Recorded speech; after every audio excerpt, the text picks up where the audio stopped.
ഉദ്ധരേതാത്മനാത്മാനം. Advocate Jayasuryan, പാല. വേദന വാങ്ങണോ? കഥ. സത്യത്തിൽ വേദന വാങ്ങുന്നത് തന്നെയാണ്. ഈ ലോകം ഒരു വലിയ സൂപ്പർ മാർക്കറ്റാണ് എന്ന് തിരിച്ചറിഞ്ഞാൽ നമുക്കവിടെ ലക്ഷക്കണക്കിന് സാധനങ്ങൾ വാങ്ങാൻ സാധിക്കും. നോക്കൂ, നാം ഒരു വസ്ത്രമാണ് വാങ്ങുന്നതെങ്കിൽ എത്ര സൂക്ഷ്മമായി, വിശദമായി, പലതവണ പരതിയതിനു ശേഷം ആയിരിക്കുമല്ലോ ഇഷ്ടപ്പെട്ട ഒരു വസ്ത്രം തിരഞ്ഞെടുക്കുക. ഭക്ഷണമോ മരുന്നോ തിരഞ്ഞെടുക്കുമ്പോൾ പോലും നാം ഇത്ര സൂക്ഷ്മത പാലിക്കാറില്ല എന്നുള്ളതല്ലേ യാഥാർത്ഥ്യം? വേദന, സന്തോഷം, ആകുലത എന്നിവയെല്ലാം ഇതേപോലെ നമുക്ക് തിരഞ്ഞെടുക്കുകയോ വാങ്ങുകയോ ചെയ്യാം.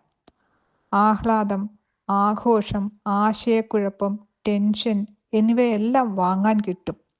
അതെ, ഇതൊരു ഓൺലൈൻ സൂപ്പർ മാർക്കറ്റ് പോലെയാണ്. നാം ആഗ്രഹിച്ചാൽ മതി, മനസ്സ് അതിനെ സ്വീകരിക്കാൻ കൊതിച്ചാൽ മതി, ആ നിമിഷം നമുക്കത് നാം ഓർഡർ ചെയ്തു കഴിഞ്ഞു. കൃത്യമായ സമയത്തിനുള്ളിൽ അത് നമ്മുടെ കൈകളിൽ എത്തിച്ചേരുകയും ചെയ്യും. മനസ്സ് എന്ന ഉപകരണത്തിൽ ഓർഡർ ചെയ്യാനുള്ള ഒരു മെസ്സേജ് ഒന്ന് ക്ലിക്ക് ചെയ്യാനുള്ള താമസമേയുള്ളൂ എല്ലാം നമുക്ക് സ്വന്തമാകാൻ. മനസ്സിനെ നാം ഏതൊന്നിലേക്ക് ഫോക്കസ് ചെയ്യുന്നുവോ അവിടെ അത് സ്വീകരിക്കാനുള്ള അന്തരീക്ഷം സൃഷ്ടിക്കുന്നു. തുടർന്ന് അത് സ്വന്തമാക്കാനുള്ള സന്ദേശം പുറപ്പെടുവിക്കുന്നു. അങ്ങനെ അത് നമ്മിലേക്ക് എത്തിച്ചേരുന്നു. എത്തിച്ചേർന്ന് കഴിഞ്ഞാൽ നാം അതിൻ്റെ ഉപഭോക്താവായി മാറുന്നു. വേദന സ്വന്തമാവാതിരിക്കാൻ സന്തോഷം ഓർഡർ ചെയ്യാൻ പഠിക്കണം. മനസ്സാണ് അത് നിർവഹിച്ചു തരുന്നത്. ഒരു വീട്ടമ്മ മക്കളുടെ വിവാഹമെല്ലാം കഴിഞ്ഞ് സ്വസ്ഥമായി വീട്ടിലിരിക്കുകയായിരുന്നു. അവരുടെ മനസ്സ് മക്കളുടെയും മരുമകളുടെയും പെരുമാറ്റത്തെയും സംസാരത്തെയും നിരീക്ഷിക്കാൻ തുടങ്ങി. മക്കളും മരുമക്കളും തനിക്ക് വേണ്ടത്ര പരിഗണന പണ്ടേ പോലെ നൽകാത്തതിനെക്കുറിച്ചുള്ള ചിന്ത ഉടലെടുത്തു തുടങ്ങി. പിന്നീട് ആകെ പ്രശ്നമായി. അതായത് പ്രശ്നങ്ങളുടെ ഉപഭോക്താവായി എന്ന് ചുരുക്കം.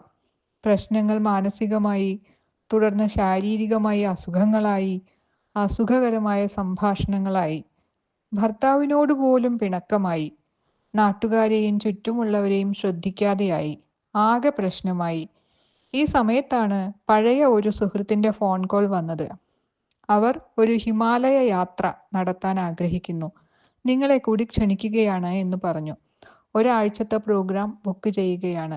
ഫ്ലൈറ്റ് ടിക്കറ്റ്, ട്രെയിൻ ടിക്കറ്റ്, താമസ സൗകര്യങ്ങളും ഭക്ഷണവും എല്ലാം പാക്കേജിലുണ്ട്. തയ്യാറായാൽ മാത്രം മതി. തൻ്റെ പ്രിയപ്പെട്ട പഴയകാല കൂട്ടുകാരിയുടെ ആ ക്ഷണം ആദ്യമുണ്ടാക്കിയതൊരു ഞെട്ടലാണ്.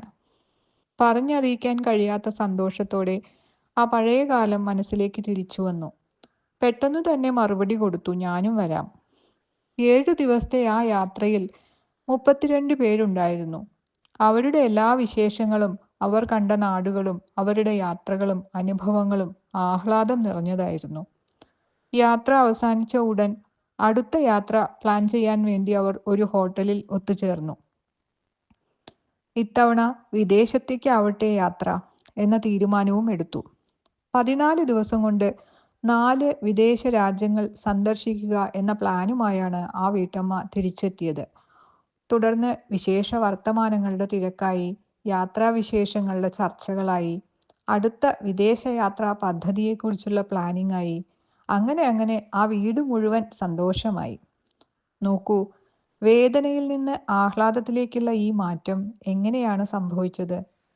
മനസ്സ് എന്ന ഉപകരണത്തിൻ്റെ സൂക്ഷ്മമായ തെരഞ്ഞെടുക്കലുകളിലൂടെ അന്തരീക്ഷം ആകെ മാറ്റിമറിക്കപ്പെടുകയാണ് ചെയ്തത്. മനസ്സുകൊണ്ട് വേദന ഓർഡർ ചെയ്തു വാങ്ങിയിരുന്ന ശീലം മാറ്റി. അതേ മനസ്സുകൊണ്ട് ആഹ്ലാദവും സന്തോഷവും ഓർഡർ ചെയ്യാനും വാങ്ങാനും പഠിച്ചപ്പോൾ വേദനയുടെ ഇരയാവുന്നതിന് പകരം ആഹ്ലാദത്തിൻ്റെ ഉപഭോക്താവായി മാറി.